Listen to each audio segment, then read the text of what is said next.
Hi, my name is Kyoto and welcome back to We the Constituents Matter.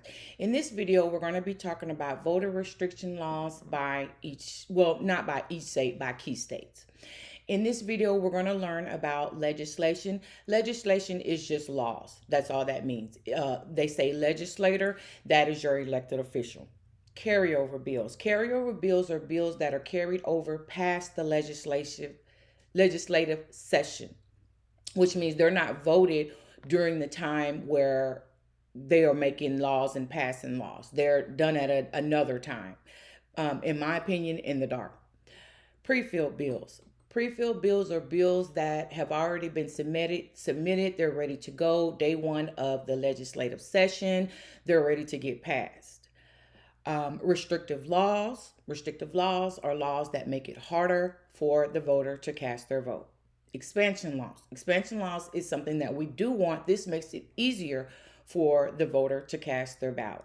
And again, I will be going over some laws that have been passed and introduced since the 2020 election. So, risks that we do have in 2022. We have states with carryover bills. We have states with pre-filled bills. We have states where legislators or partisan actors.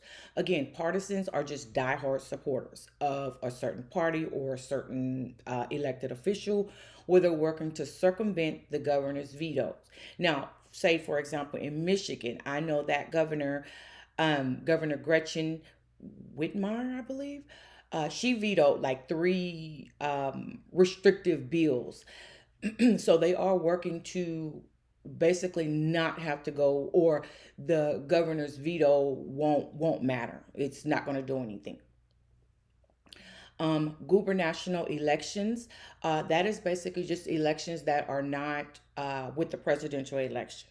So midterms, there's not a lot of turnout like it is for the presidential election, but it's very important that we vote during the midterms as well, because as you see, well, you will see, what states are doing. And again, because the two laws, the sitting in Congress that I spoke about on my introduction video, are still sitting in Congress, then states are able to, have these certain laws, another state have this laws, versus just being across the board for the whole country.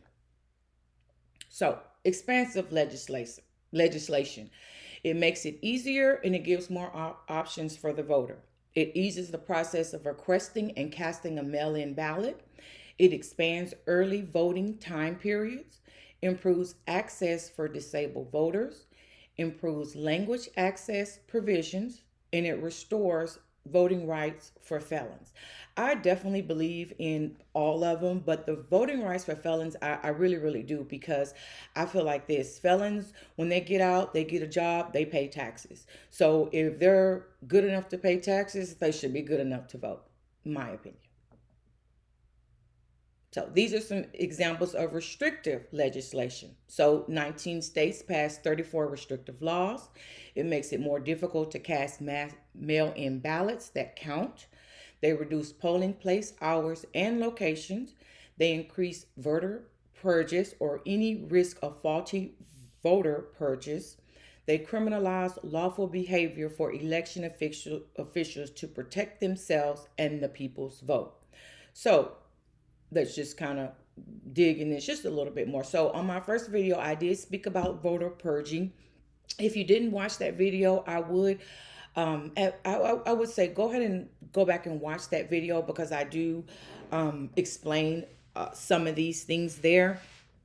But one thing I definitely want to touch on here again is that they criminalize lawful behavior for election officials. So I'm sure that everyone, saw that, like the people that do the polls, that they are harassed, that they are threatened, and these restrictive laws that they are passing and trying to pass, it makes it illegal for them to protect themselves against people who are coming to cause trouble and also the people's vote.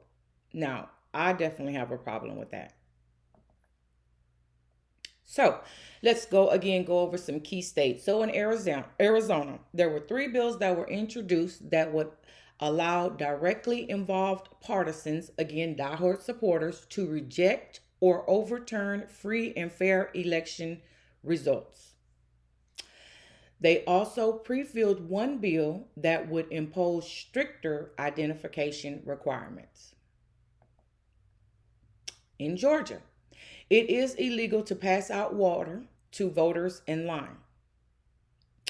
They do politicize state boards of elections and could grant new powers to remove any official and take over with the election certification, meaning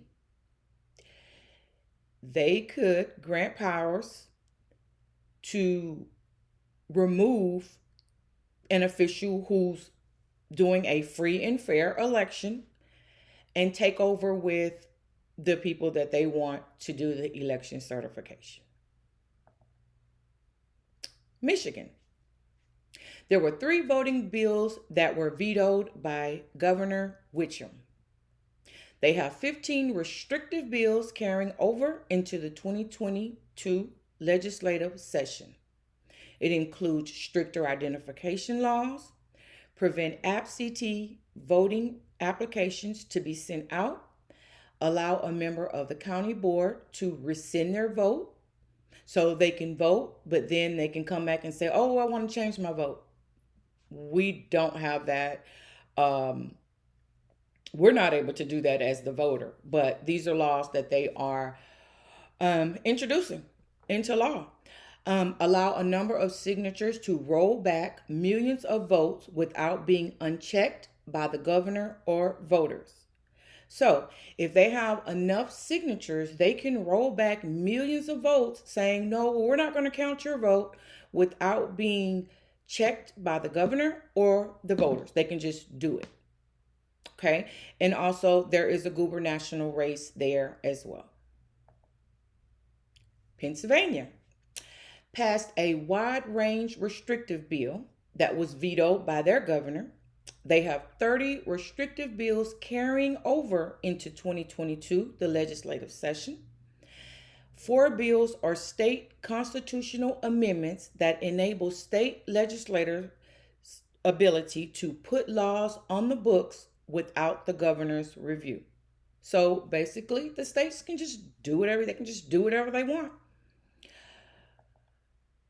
Texas makes it harder for voters with disabilities and language barriers to get assistance, constrains election workers' ability to stop harassment from poll watchers. They ban 24-hour and drive-through voting.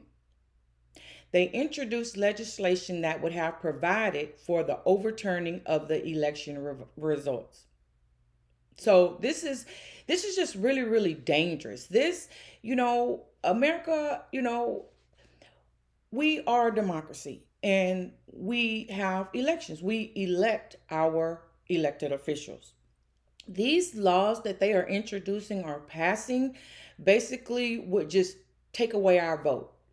Then, yes, we will be going to the polls, and if they don't like what the election results, then they're just going to overturn it, and then our vote is.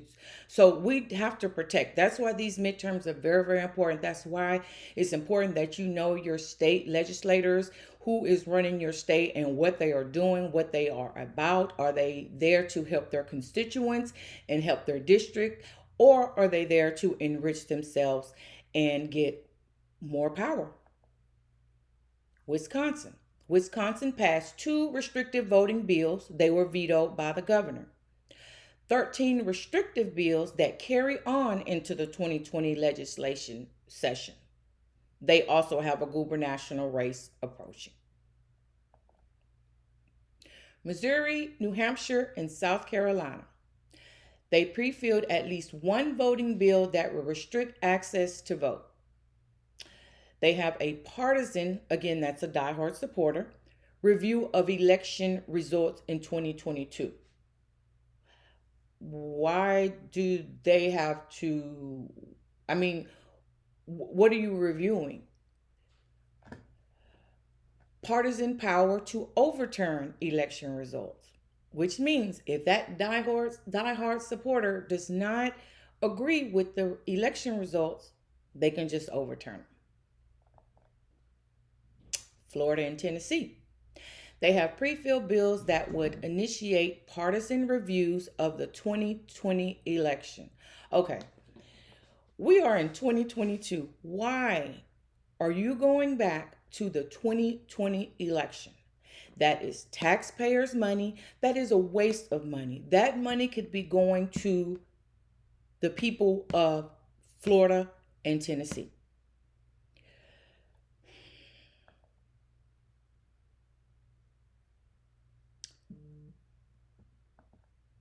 So I know that this was a lot to take in. I do try to keep the videos as short as I possibly can, but I do want to make sure that I give you all the information that you do need. If you want to find out if you are registered to vote, you can go to www.usa.gov, shown right here on the screen. If you have any questions for me, you can send me an email at wtcmatter@gmail.com.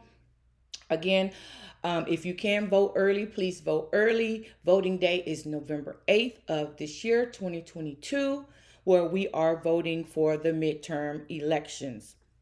I definitely would like to thank you for watching this video. If you could like, share, and subscribe to my channel, I would greatly appreciate that. If you would like to support me, you can also send me, I've posted my Zelle, my Cash App, and my Venmo in the bio. I want to thank you again so much. I hope you have a great rest of your day, and I will see you on the next video.